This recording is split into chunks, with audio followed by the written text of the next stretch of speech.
Here we have a really good question by Mr. Tom Jordan. He says, hey, Krown, can you share your mental practices that help you stop going on tilt / rage trading when it's not going your way? Basically, you had a bad trade and then that puts you in a bad emotional state and you essentially create the death spiral where you beget more or bad decisions beget more bad decisions.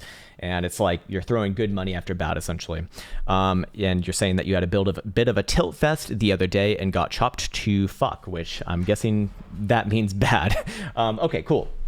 All right. So the primary thing when you might be noticing yourself getting into this tilt phase is at least in the way that I've always felt it, especially in the past. And I still feel it now too. Like obviously when I have a bad trade, I don't feel great about it. You know, it's not like a good feeling, obviously, but what I feel is that, I can still identify that I'm doing something that I shouldn't be doing. You know, we always kind of know that in the back of our mind's eye, but we give into that emotional impulse anyways. And you have to realize in the most basic sense, and and we'll take this in a more philosophical direction in a second here, but in the most basic sense, man, when you give into those impulses, you are being, and excuse my strong language here, but you are being weak. You are being weak as a person.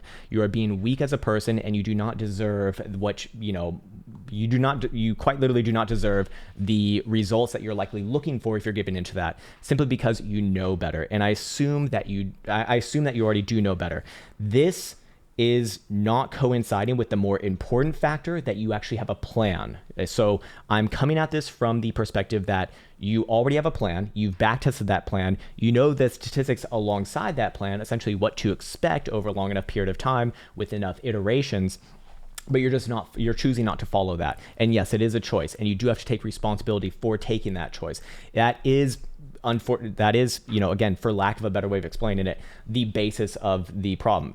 The thing is that I'll explain that to you and I explain that to myself, and it doesn't help, obviously, because you feel it and you're going to do it anyway. So what are some actual practical things that you can do in order to get out of that mindset and not give into those emotional impulses, which is essentially a form of immaturity, which we all deal with.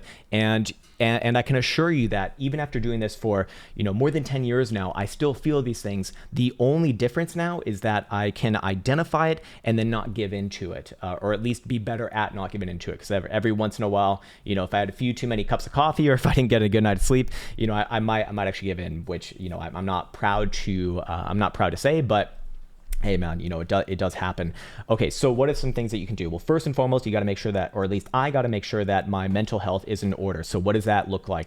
It means I need to get at least 8 hours of sleep a night. I know that that's a given for myself. If I don't get 8 hours of sleep, I'm not going to be in the prime or my best. I'm not going to be at my best to make the better decisions. And there is some science that does suggest that the less sleep that you get, the more impulsive that you get. So obviously, if you're going to be more impulsive, probably going to, turn into that tilt, as you say.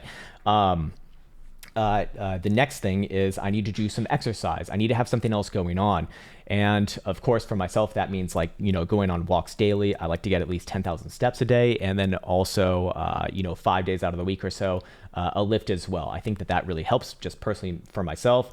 Do a little bit of reading, do a little bit of sauna. These things are non-negotiables. They're given on a day-to-day basis.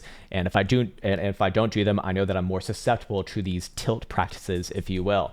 So that would be stuff besides trading that I can employ to better deal with that.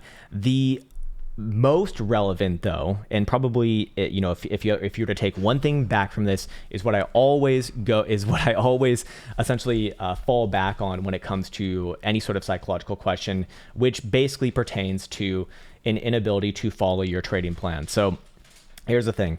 Again, if you haven't already, made a trading plan, backtested that, filled out some sort of variation of the trade checklist, and the statistics alongside that, you need to do that. But assuming that you have done that, then it is quite literally just a process of each and every time I enter into a trade, it needs to be fully checked off from that list. Otherwise, I cannot take a trade, because I know that if I'm not taking trades based off of that criteria, I'm not playing a statistical game,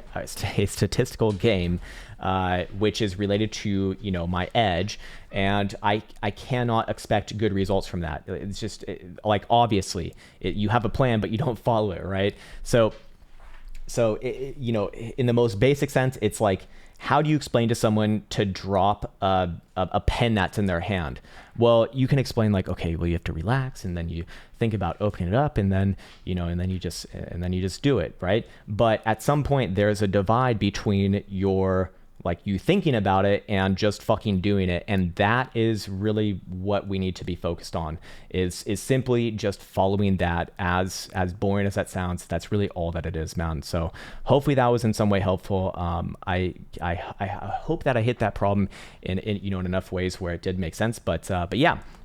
There you go, man. And well, we'll come back to that one maybe a little bit later as well, as I kind of reformulate my thoughts.